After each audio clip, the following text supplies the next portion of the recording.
Welcome. It is Eric Erickson here across the nation from my front porch. We've had the Iowa caucuses tonight, an absolute blowout by Donald Trump, major blowout by Donald Trump. There is some aggravation.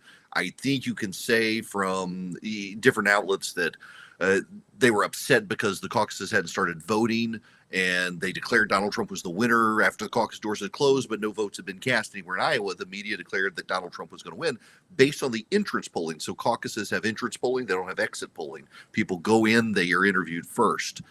And Donald Trump blows it out of the water.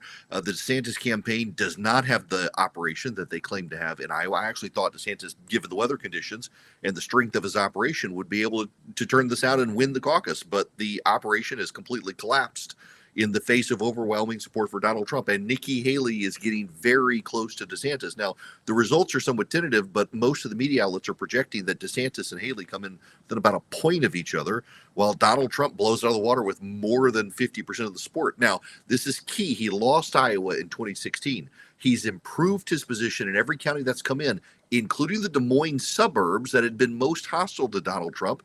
He's blown out of the water. That tells me immediately there is no primary. Donald Trump's going to be the Republican nominee. So the question moving forward is, what resources can Republicans command to carry him across the finish line after the convention and the general election?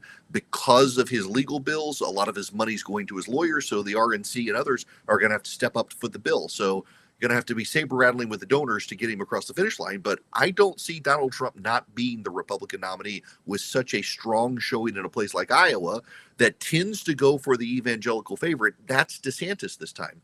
And also, the DeSantis campaign post-mortem, he's not going to drop out yet, probably.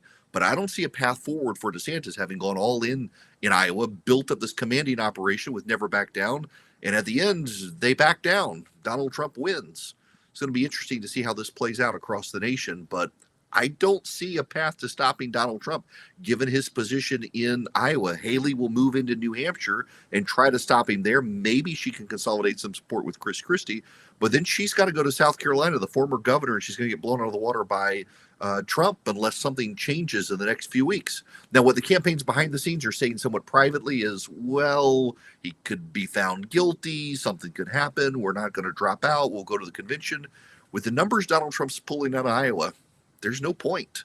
You're out of resources. He's commanding everything. You might as well recognize he's going to be the Republican nominee and come with fallback. I mean, there's really nothing else that needs to be said about this race tonight. Donald Trump is the establishment of the Republican Party, and he is curb stomp all challengers tonight in Iowa.